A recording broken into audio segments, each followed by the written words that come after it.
You're tuned in to The Andrew Lawton Show.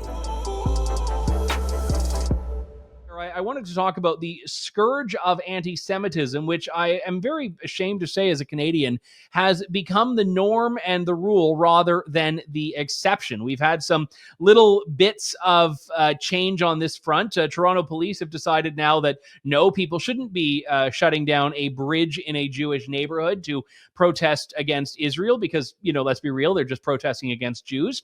But at the same time, we also see an increasing normalization of this. All of the people who were tremendous supporters of Israel and the Jewish people on October 7th, 8th, and 9th, and 10th have become less and less so as time has gone on.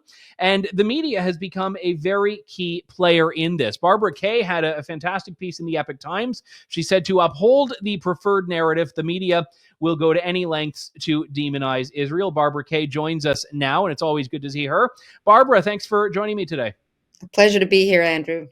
So, the media's role in this cannot be at all overstated. The media, when you're talking about something happening in the Middle East, the media is, to some extent, our only glimpse at what's happening there. And we've seen the framing on Israel issues to just be absolutely disastrous. And, CBC not calling Hamas a terror organization, which is a statement of fact. It's a statement of law in Canada. It's not even an arguable point. And, media that does false equivalency. At one point, they referred to the agreement by Israel to release prisoners in exchange for hostages as a hostage exchange, which is just, again, an absurd thing here. But you've talked about the media really being particularly brazen on this.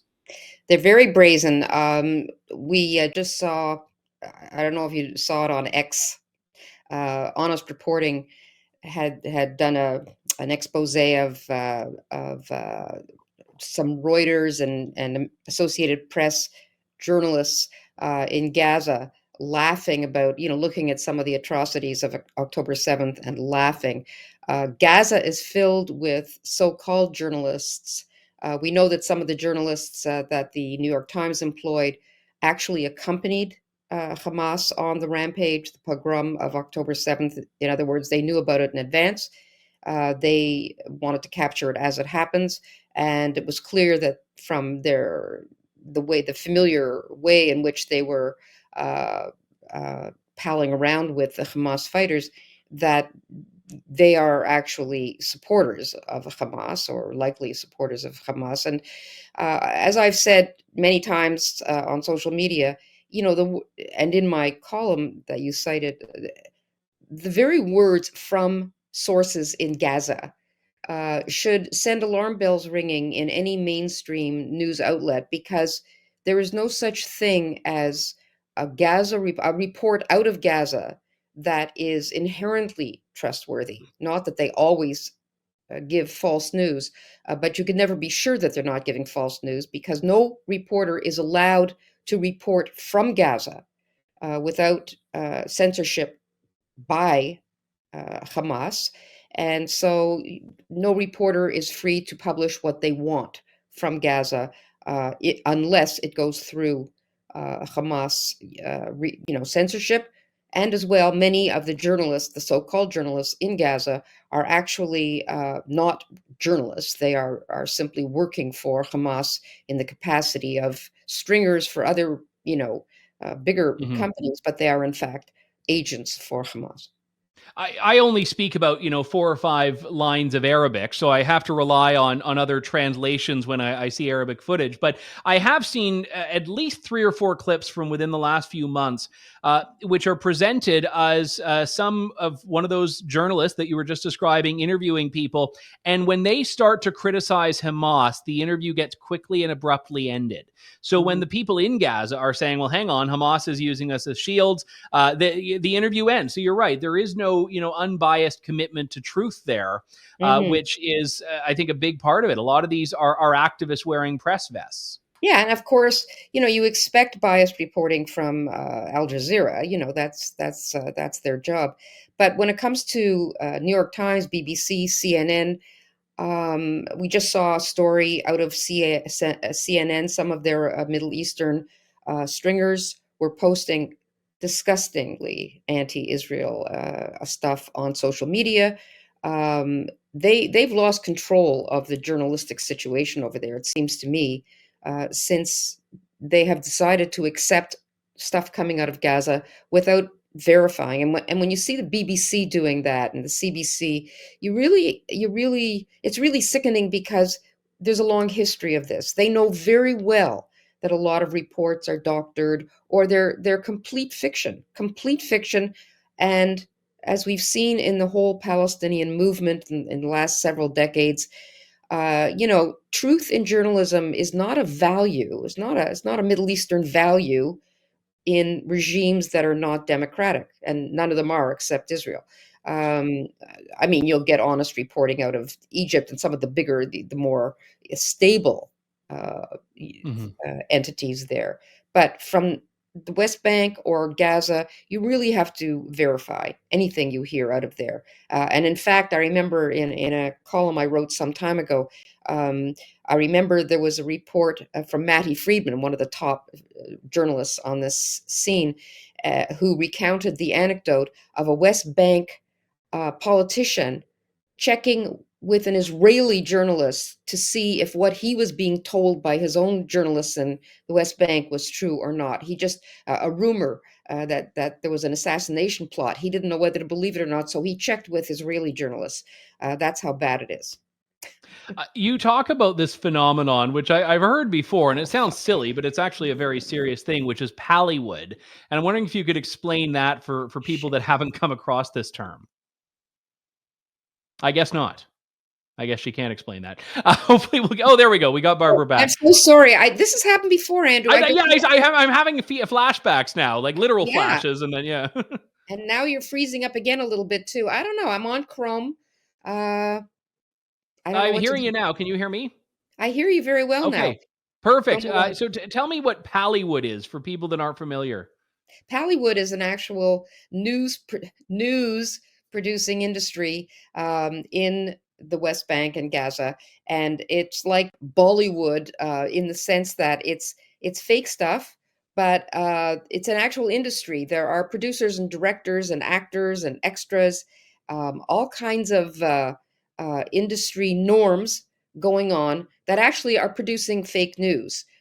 So if they want to show that an Israeli struck, say, a site, then they will produce it. They will actually create a scene and produce it with fake dead people on stretchers, and suddenly an ambulance comes screeching up. Somebody hails an ambulance that comes screeching up 4 seconds later. So it's and then they produce it as news. The famous Mohammed al-Dura affair Hmm. in 2000, that was highly contested. It was shot by a Palestinian stringer who was also well known in Hollywood industry of making fake news. But he had sent a 59-second clip that purported to show that during the Intifada, that Israeli snipers had actually targeted and killed a 12-year-old boy by the name of Muhammad al-Dura. When the 23 minutes of raw footage was seen by other journalists and skeptics, presented a very different picture. And eventually, there were lawsuits over this, and eventually the IDF concluded and reported there was no way that child could have been hit by an Israeli bullet because of the angle of the bullet and all that. But that was one of the bigger stories. But they're Hmm. very consequential, these stories, like the Jenin massacre. The Jenin massacre, you may remember in 2002, when they were trying to get to the source of all the suicide bombers. They had a ground operation into Jenin. The first reports out of the West Bank were a massacre of 500 civilians, and that story stuck. In the end, after many reports and many actual investigations, it was concluded that 53 civilians were killed and 23 IDF soldiers who had done a ground invasion in order not to kill civilians, and as a result were ambushed. Their own soldiers got killed, but they were trying to prevent civilian deaths. But these stories are used as propaganda again and again and again, and the images are extremely emotive. So this industry is extremely harmful.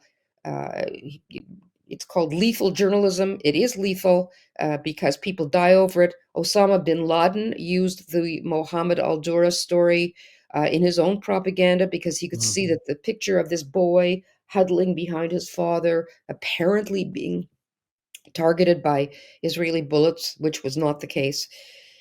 They are made into martyrs. They are. Do you remember that little boy, the Syrian boy lying in Yes. the sand, that little 2-year-old boy? And these images have an incredible effect.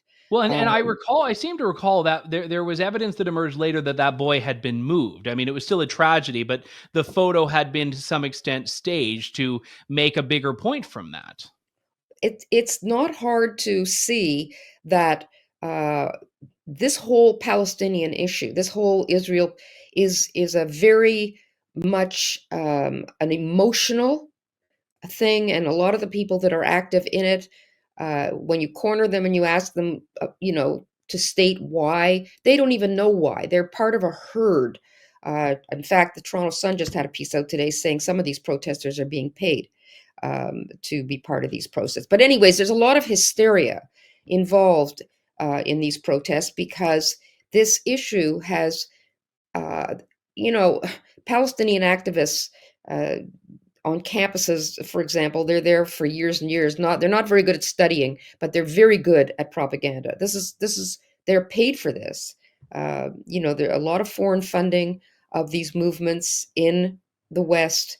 It's a very deep rabbit hole, Andrew, and we could spend hours on this. But in terms of the journalist, Mhm. the irresponsible journalism that is attached to this subject, it's just remarkable how far these media outlets will go to push a narrative that is harmful to Israel. They are lock, stock, and barrel committed advocacy journalists rather than objective.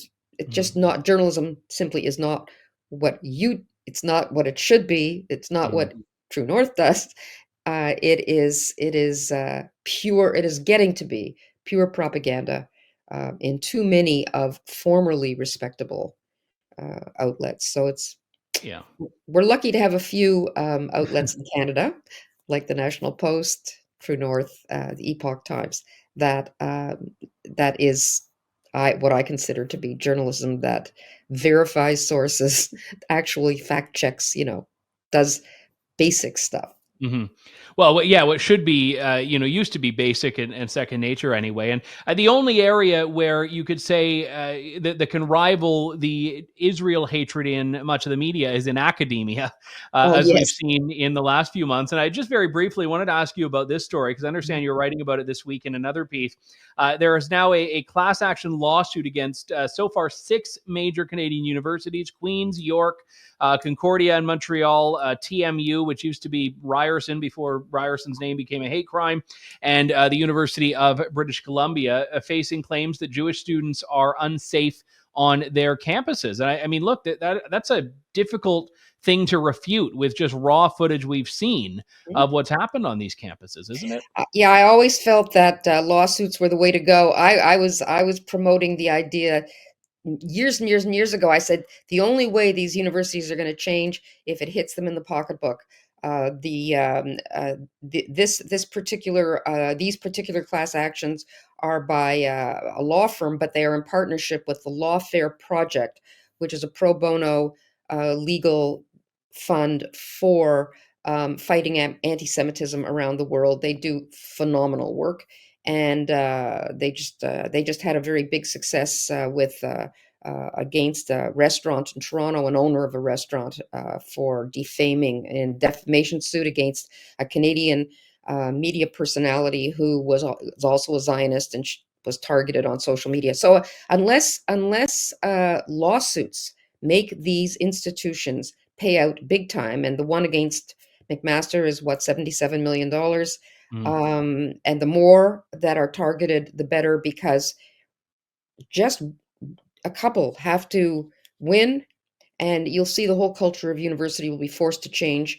And that's the only way this is going to be happening. Just as in the States, that president was not going to, Claudine Gay from Harvard, she was not prepared to step down. But Donor, uh, when you lose $1 billion in funding from your donor class, that talks louder than ideology.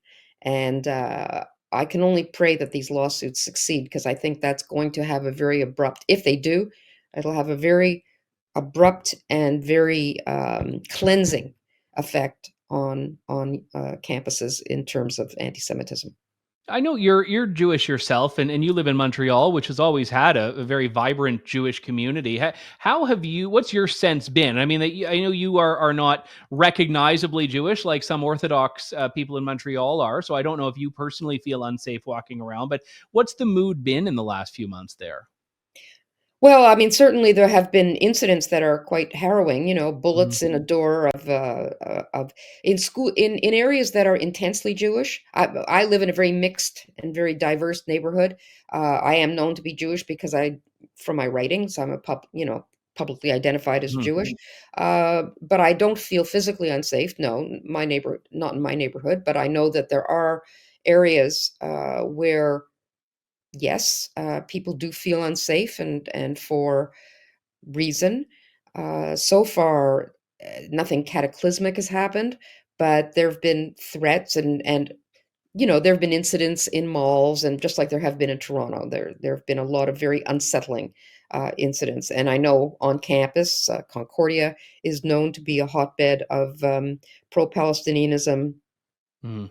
UQuam, and McGill to a certain extent, but Concordia has had a long time reputation of that's where Laith Marouf got his start in uh, anti-Semitic Yeah. Yeah, activism. anyone who said hate doesn't pay certainly didn't Yeah, look at yeah. his business model there. So, all right. Well, Yeah, so Barbara Kay, fantastic work in the Epoch Times and in the National Post as always. Thank you so much for coming on today. thanks for having me, Andrew. Thanks for listening to The Andrew Lawton Show. Support the program by donating to True North at www.tnc.news.